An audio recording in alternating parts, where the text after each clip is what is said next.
Hello students, welcome to my YouTube channel. So अभी तक तो हमने एस वाई बी कॉम के वीडियोस के अंदर अमालगमेशन स्टार्ट किया था। अमालगमेशन अकाउंटिंग, अमालगमेशन क्या होता है वो समझा था। एंड अमालगमेशन में जब वेंडर कंपनी अपनी बुक क्लोज करती है, वेंडर कंपनी मतलब क्या, जो कंपनी अपनी कंपनी सेल कर रही है या अपनी कंपनी बंद करके किसी और कंपनी के अंदर अमालगमेट हो रही है, तो इन दैट सिनेरियो वो कंपनी को अपना बिजनेस क्लोज करना पड़ता है। तो वो क्लोज कैसे करेंगे उसकी सारी प्रोसेस मैंने बताई थी। आई होप सो वो प्रोसेस पूरी क्लियर है आपको। वो प्रोसेस का वीडियो अगर आपने नहीं देखा है तो पहले वो प्रोसेस का वीडियो देखिए, फिर उसके बाद ये सम के अंदर आना, तो आपको बहुत ही इजी लगेगा ये सम। ठीक है, अंदर सबसे पहले हम सम के अंदर स्टार्ट करते हैं कि क्या है ये सम, पहले पढ़ लेते हैं। देखो, उन्होंने बोला है Shankar limited and Jai Kishan limited decided to amalgamate on 1 April 2021. A new company called Mukesh Limited was formed to take over the business of both the companies. देखो, दो कंपनी है, शंकर एंड जय किशन। दोनों कंपनी ने दोनों ने साथ में डिसाइड किया कि हम दोनों अपनी कंपनी बंद कर देते हैं और तीसरी नई कंपनी के अंदर अमालगमेट हो जाता है। तो यहाँ पे होगा क्या, शंकर एंड जय किशन दोनों अपने बिजनेस क्लोज कर देंगे एंड मुकेश कंपनी लिमिटेड में ट्रांसफर हो जाएंगे। तो यहाँ पे होगा क्या कि मुकेश कंपनी वो दोनों कंपनी को कुछ ना कुछ पे करेगी, तो वो जो पे करेगी उसको बोलेंगे परचेस कंसिडरेशन। ठीक है, और उसको जो मिलेगा उसको बोलेंगे net asset. Simple. The balance sheet of two amalgamating companies as on 31 March 2021 were as follow. देखो, शंकर लिमिटेड की बैलेंस शीट उन्होंने दे दी है, दिया है। शंकर लिमिटेड की बैलेंस शीट दी है, मतलब जो कंपनी बंद हो रही है उसकी बैलेंस शीट उन्होंने दी है। एंड दूसरी ये जय किशन लिमिटेड की भी बैलेंस शीट उन्होंने दी है। देखो, है ना, जय किशन लिमिटेड की बैलेंस शीट उन्होंने दी है।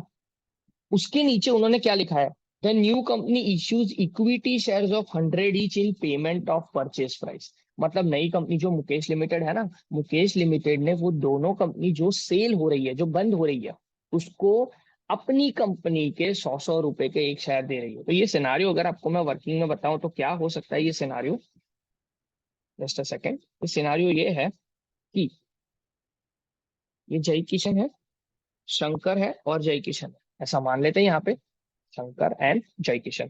ठीक है, जस्ट एक सेकेंड।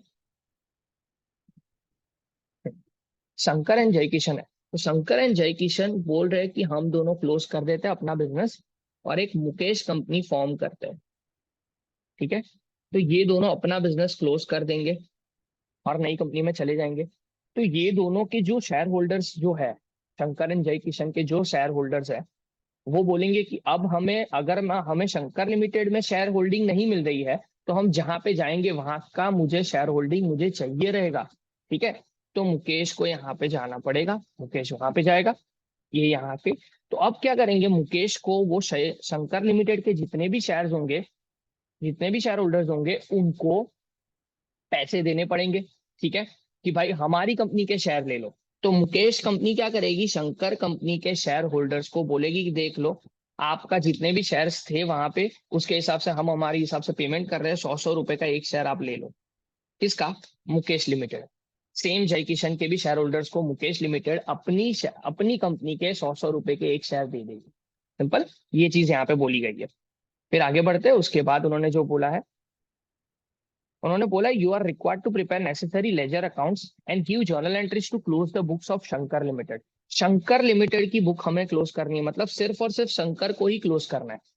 हालांकि क्लोज दोनों होने वाला है, क्लोज दोनों होने वाली है, लेकिन मैं शंकर लिमिटेड का ही क्लोजिंग बताऊंगा। क्यों, क्योंकि उन्होंने बोला है कि शंकर लिमिटेड को क्लोज करोगे, कंपनी शंकर लिमिटेड क्लोज हो रही है। अब क्लोजिंग करने के लिए सिंपल सिंपल ये जानना पड़ेगा, शंकर लिमिटेड अगर क्लोज होगा तो शंकर सेल हो जाएगा, मतलब उसकी कंपनी को हमें बंद करना पड़ेगा और उसके शेयर होल्डर्स को मुकेश लिमिटेड के शेयर्स मिलेंगे। ठीक है, तो मैंने प्रीवियस लेक्चर में पहले बताया था, पूरी प्रोसेस बताई थी कि सबसे पहले आपको क्या करना पड़ेगा, परचेस कंसिडरेशन फाइंड आउट करना पड़ेगा। तो परचेस कंसिडरेशन फाइंड आउट करते हैं। सबसे पहली चीज परचेस कंसिडरेशन फाइंड आउट करना पड़ेगा। परचेस कंसिडरेशन का मतलब क्या होता है, परचेसिंग कंपनी वेंडर कंपनी को जो जो पैसे दे, जो जो चीज देती है, जितना पैसा देती है उसको। ठीक है, अब यहाँ पे कुछ बोला नहीं है कि कौन सी एसेट लेके जा रहा है नई कंपनी, कौन सी एसेट लेके जा रही है, कौन सी लायबिलिटी लेके जा रही है, वो सारी चीज नहीं बोली है। तो हम सिंपल सिंपल इतना ही अज्यूम करेंगे कि नई कंपनी सारी एसेट्स और सारी लायबिलिटी लेके चली गई। सिंपल, कुछ ना बोला हो तो ऐसा ही अज्यूम करना पड़ेगा कि सारी एसेट और सारी लायबिलिटी लेके चले गए। तो यहाँ पे क्या करना पड़ेगा, परचेस कंसिडरेशन फाइंड आउट करते हैं।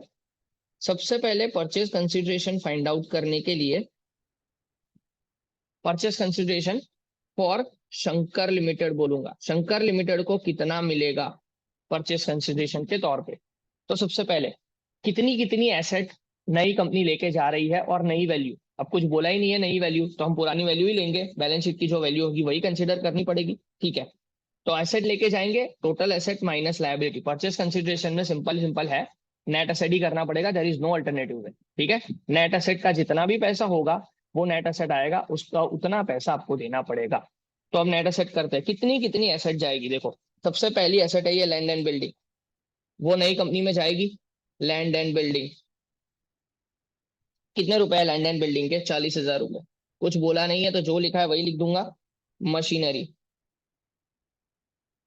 मशीनरी भी बोला नहीं है, 60,000 लिख देते हैं। फिर उसके बाद प्रॉफिट एंड लॉस, ये प्रॉफिट एंड लॉस है ना, ये तो लॉस है, ये लॉस सीधा सीधा आपका, ये लॉस कोई लेके नहीं जाएगा, ये लॉस तो आपका equity share capital share holders account में सेट ऑफ हो जाएगा। ठीक है, ये लॉस कोई लेके नहीं जा सकता। स्टॉक, स्टॉक आएगा, 20,000 रुपए का स्टॉक है। फिर उसके बाद डेटर्स है, डेटर्स है 70,000।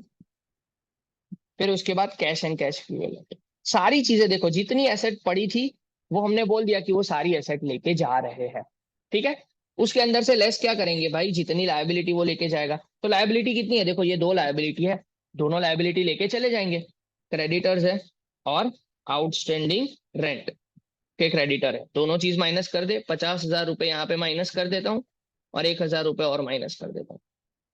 ठीक है, तो कैलकुलेटर पे फाइंड आउट कर लेते हैं कितना आएगा, 40,000 plus 60,000 plus 20,000 plus 70,000 plus 11,000 plus minus 51,000, that would B 1,50,000। 1,50,000 रुपए का क्या होगा, आपका परचेज कंसिडरेशन होगा। इतने रुपए कौन देगा, मुकेश लिमिटेड शंकर लिमिटेड को देगी। सिंपल, ये आपका परचेज कंसिडरेशन हो गया। अब परचेज कंसिडरेशन फाइंड आउट करने के बाद हमें क्लोजिंग चालू करना है। तो क्लोजिंग की एंट्री तो मैं नहीं लिखने वाला हूं, पर बता दूंगा एंट्री क्या होगी। देखो सबसे पहली एंट्री क्लोजिंग का मैंने पूरा प्रोसेस बताया था। सबसे पहले एंट्री क्या करते हैं हम लोग, सबसे पहले एंट्री करते हैं हम लोग कि रियलाइजेशन अकाउंट टू एसेट्स, जितनी भी एसेट्स है सबको क्या कर दो, रियलाइजेशन की डेबिट पे लिख दो। ये मैंने बताया था, वो भी बैलेंस शीट को क्लोज करो, सबसे पहला मैंने प्रोसेस बताया था कि बैलेंस शीट को क्लोज करो, तो रियलाइजेशन टू एसेट्स। फिर हम क्या करेंगे, लायबिलिटी टू रियलाइजेशन, ये भी मैंने बताया था, लायबिलिटी टू रियलाइजेशन ये भी मैंने बताया था। ठीक है, फिर उसके बाद हम जो जो भी प्रॉफिट होंगे, कैपिटल, कैपिटल जनरल रिजर्व, ये सारी प्रॉफिट वाली चीज इक्विटी शेयर होल्डर्स की क्रेडिट पे लिखेंगे, और जो लॉस होगा वो इक्विटी शेयर होल्डर्स के डेबिट पे लिखेंगे। ठीक है, सबसे पहले ये भी बता दूं कि भाई कितने अकाउंट्स बनाने थे, वो भी वहां पे मैंने सारी चीज डिस्कस की हुई है। ठीक है, तो सारे अकाउंट्स कौन से है, सबसे पहले वेंडर कंपनी शंकर कंपनी को क्लोज करना है, तो शंकर कंपनी अपनी, शंकर कंपनी जो है वो अपनी बुक में बनाएंगे, जस्ट अ सेकेंड,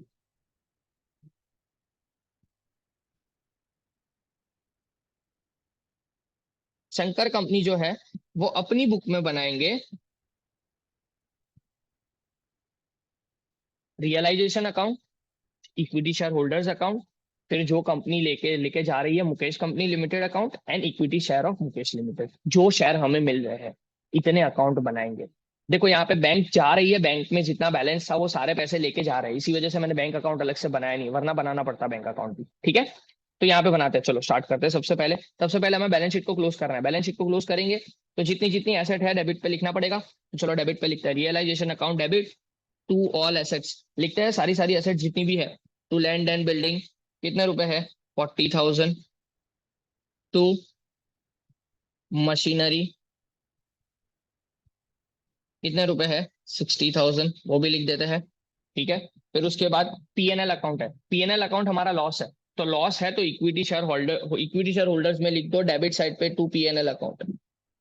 हमें पूरी बैलेंस शीट को क्लोज करना है, सिंपल, पूरी बैलेंस शीट की चीज कहीं ना कहीं तो जाएगी, डेबिट की चीज डेबिट पे जाएगी, क्रेडिट की चीज क्रेडिट पे जाएगी, इट इज दैट सिंपल। ठीक है, फिर उसके बाद स्टॉक है, डेटर्स है एंड कैश बैलेंस है, एसेट है ना, तो दोनों तीनों चीजें यहाँ पे क्लोज कर दो। To stock realisation account debit to stock 20,000, फिर रियलाइजेशन की डेबिट पे टू डेटर अकाउंट वो आएगा 70,000, एंड रियलाइजेशन की डेबिट पे to cash account that would be 11,000। Okay, ये आपका क्या हो जाएगा, ये आपके एसेट क्लोज हो गई, एसेट साइड की सारी चीजें क्लोज हो गई, देख लो ये सारी चीजें हमने लिख दी। अब लायबिलिटी साइड की सारी चीजें लिखते हैं। लायबिलिटी साइड की सारी चीजें कैसे लिखेंगे, इक्विटी शेयर कैपिटल लिखा, share capital equity share holder की क्रेडिट पे लिख दो बाय शेयर कैपिटल अकाउंट। जितने रुपए है 2 लाख है, ठीक है 2 लाख लिख दो भाई, कोई बात नहीं, ठीक है 2 लाख रुपए लिख दिया हमने। फिर उसके बाद करंट लायबिलिटीज है, करंट लायबिलिटी, लायबिलिटी है जितनी लायबिलिटी हो वो कहाँ पे लिख दो, रियलाइजेशन की क्रेडिट पे। तो रियलाइजेशन की क्रेडिट पे बाई क्रेडिटर्स अकाउंट लिख दिया मैंने, ठीक है कितने रुपए है क्रेडिटर्स, 50,000 रुपए है। फिर बाय आउटस्टैंडिंग रेंट, रेंट है कितने रुपए है रेंट का, दैट इज 1,000 रुपीज। देख लो सारी बैलेंस शीट, पूरी चीज बैलेंस शीट की मैंने कहीं ना कहीं लिख के शंकर लिमिटेड को क्लोज कर दी। बैलेंस शीट में जितनी भी चीज हो वो क्लोज करने के बाद सबसे पहली चीज हम क्या करते हैं, मैंने प्रीवियस वीडियो में बताया था, परचेज कंसिडरेशन को ड्यू करेंगे। परचेज कंसिडरेशन को ड्यू करने की एंट्री है, परचेजिंग कंपनी जो है, मतलब हमारे पास से जो चीज जो कंपनी परचेज कर रही है, मतलब Mukesh limited, Mukesh limited account debit करना पड़ेगा एंड रियलाइजेशन अकाउंट क्रेडिट करना पड़ेगा। तो क्रेडिट साइड पे लिखते हैं by Mukesh limited account, Mukesh limited account credit करना पड़ेगा और realisation account, sorry Mukesh limited account debit to realisation. कितना, जितने पैसे हमें लेने हैं उसके पास, कितने पैसे लेने हैं, 1,50,000 रुपीज लेने हैं, ठीक है। तो मुकेश लिमिटेड को बोलेंगे भाई 1,50,000 रुपीज आपको हमें देने हैं, तो हमने वो बोल दिया, और मुकेश लिमिटेड की डेबिट पे टू रियलाइजेशन लिख देंगे 1,50,000 रुपीज, सिंपल एज दैट, ठीक है। जो एंट्री की उसकी मैंने लेजर पोस्टिंग की, डन। जैसे ही हम परचेस कंसिडरेशन को ड्यू करेंगे, परचेस कंसिडरेशन को ड्यू करने के बाद हमें वो जितने पैसे वो देंगे वो रिसीव करने पड़ेंगे। तो वो क्या दे रहे हैं, उन्होंने बोला है कि भाई मुकेश लिमिटेड जो है वो 100 रुपीज का एक शेयर दे रहा है, ठीक है। तो बट ऑब्वियस है कि 1,50,000 रुपए अगर उसको मुझे देने होंगे तो वो क्या करेगा, 1,500 शेयर हमें दे देगा, बोलेगा 100 रुपए का एक शेयर, ठीक है। तो हमें क्या मिलेगा ना, शेयर, तो जितने शेयर मिले वो debit, and who is the giver, Mukesh limited is the giver. तो हम क्या करेंगे, एंट्री, एंट्री लिख के बता देता हूं, equity share of Mukesh limited to Mukesh limited. कितने रुपए भाई, 1,50,000 रुपए वो दे रहे हैं ना हमें, पूरा का पूरा पैसा ही दे रहा है, तो पूरा का पूरा पैसा equity share of Mukesh limited की डेबिट पे लिख दूं, टू मुकेश लिमिटेड, कि भाई शेयर आए कितने रुपए के, 1,50,000 रुपए के, और Mukesh limited is the giver, तो मुकेश लिमिटेड की क्रेडिट पे लिख देता हूँ by equity share of Mukesh limited, कितना आएगा, 1,50,000 रुपए। देखो ये क्लोज हो गया, ये अकाउंट पूरा ही क्लोज हो गया, मुकेश लिमिटेड, ठीक है। मैंने बताया था जितनी भी चीज आ जाए, परचेस कंसिडरेशन ड्यू किया, परचेस कंसिडरेशन को रिसीव करो, रिसीव करने के बाद मैंने ये बोला था कि जो जो एसेट्स नई कंपनी नहीं लेके गई है उसको सेल आउट कर दो। अब तो यहाँ पे तो सारी एसेट लेके चले गए ना, देख लो ना सब कुछ कैंसिल हो गया, तो कोई सेल आउट करने की जरूरत नहीं है। जो जो लायबिलिटी वो नहीं लेके गए वो पे कर दो, सारी लायबिलिटी भी लेके गए तो पे भी कुछ नहीं करना पड़ेगा, ठीक है। फिर उसके बाद डिसोल्यूशन का एक्सपेंडिचर पे करो, डिसोल्यूशन के एक्सपेंडिचर की एंट्री मैंने बताई थी रियलाइजेशन टू कैश, पर वो भी करने की जरूरत नहीं क्योंकि यहाँ पे वो भी चीज नहीं है, ठीक है। तो अब क्या करना पड़ेगा, रियलाइजेशन को क्लोज करो, जितना भी प्रॉफिट है इक्विटी शेयर होल्डर्स में ट्रांसफर करो, ठीक है। तो चलो रियलाइजेशन को क्लोज करते हैं, जितना भी प्रॉफिट आए तो इक्विटी शेयर होल्डर्स में ट्रांसफर करो। देखो ये प्रोसेस आपको याद रखनी पड़ेगी, क्योंकि प्रोसेस नहीं याद रखोगे तो फिर थोड़ा मुश्किल हो जाएगा, ये थोड़ी ट्रिकी चीज है। प्रोसेस याद रख लेते हैं, 1,51,000 है यहाँ पे, क्रेडिट साइड पे 1,51,000। देख लेते हैं प्रॉफिट कितना है, नहीं प्रॉफिट नहीं होगा यहाँ पे, लॉस होगा, सॉरी।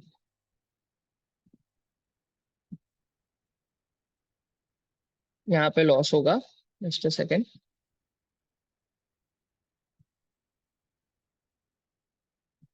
नीचे लिख देता हूँ। तो 1,00,000 plus 20,000 plus 70,000 plus 11,000, that would B 2,01,000। यहाँ पे 2,01,000 रुपए का डेबिट साइड है तो लॉस हो गया। यहाँ पे बैलेंस बचेगा, सीधा डाल दो इक्विटी शेयर होल्डर्स अकाउंट, जितना भी प्रॉफिट और लॉस आए सीधा इक्विटी शेयर होल्डर्स अकाउंट में डाल देना है आपको, -50,000 -1,000 -1,50,000, दैट्स इट। तो यहाँ पे तो कोई आ ही नहीं रहा है, कुछ भी नहीं आ रहा है, ठीक है, ना लॉस आ रहा है ना प्रॉफिट आ रहा है, तो क्लोज हो गया। ऐसा नहीं हो सकता, प्रॉफिट लॉस आ सकता है, यहाँ पे कुछ नहीं आया, ठीक है, यहाँ पे कुछ नहीं आया तो डैश कर देंगे, कोई इशू नहीं है। आप क्या करेंगे, देखो प्रॉफिट लॉस आ जाता तो पहले प्रॉफिट लॉस को हम इक्विटी शेयर होल्डर्स में डाल देते, ठीक है। अब प्रॉफिट लॉस कुछ नहीं है तो इक्विटी शेयर होल्डर्स में डालने की जरूरत नहीं है। अब क्या करेंगे, जितने भी शेयर्स आए थे, जितने भी शेयर्स हमारे पास आए थे, मतलब ये equity share of Mukesh limited, वो शेयर्स को हम किसको दे देंगे, हमारे इक्विटी शेयर होल्डर्स को दे देंगे कि ये लो आपके शेयर। सिंपल है।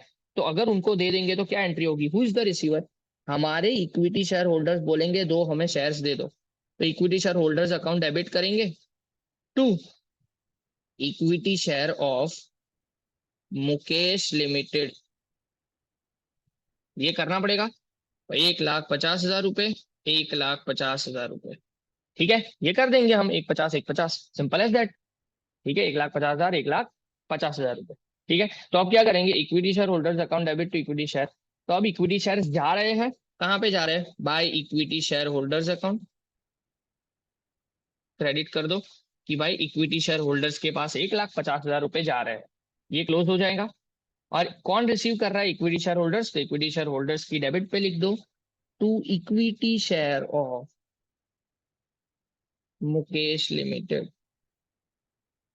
कितने रुपए, 1,50,000। आपका इक्विटी शेयर होल्डर्स का अकाउंट हमेशा क्लोज हो जाएगा।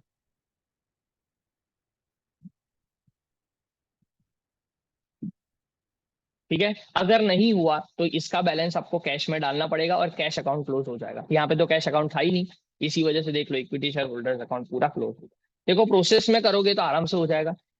पहले प्रीवियस वीडियो देखना, पूरी प्रोसेस मैंने जो समझाई है उसी के हिसाब से मैंने किया है, एक भी चीज अलग नहीं। इफ अगर any if you have any doubt you can ask me in comment section, ठीक है। कुछ भी डाउट हो तो मुझे पूछ सकते हो। ओके। तो मैं ऐसा अगर प्रैक्टिस के लिए अगर आपको चाहिए तो प्रैक्टिस के लिए आप ये कर सकते हो कि जय किशन की बुक में भी आप क्लोजिंग की एंट्री कर सकते हो, ठीक है।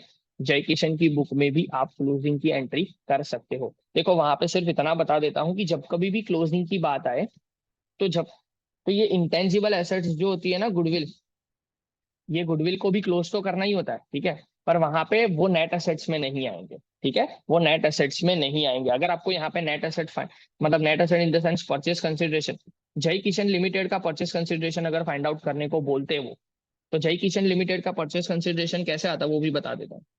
जय किशन लिमिटेड परचेस कंसिडरेशन कैसे आता, देखो यहाँ पे वो भी सारी एसेट्स लेके जाती मुकेश लिमिटेड और सारी लायबिलिटी भी लेके जाती। पर गुडविल ऐसी चीज है वो लेके जब जब आप सेल करते हो ना तब आपको गुडविल की वैल्यू अलग से फाइंड आउट करनी पड़ती है, ठीक है। तब आपको अलग से वैल्यू फाइंड आउट करनी पड़ती है।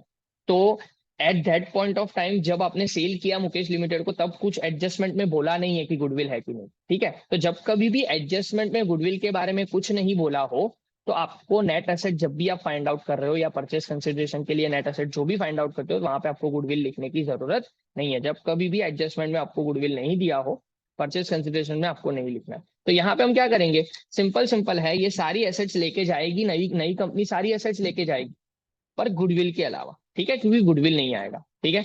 तो 4,52,000 माइनस सीधा 25,000 का जो गुडविल है वो माइनस कर देता हूँ। तो एसेट्स कितनी लेके जाएगी नई कंपनी जय किशन के पास से, 4,27,000 के एसेट्स लेके जाएगी लेस लायबिलिटी।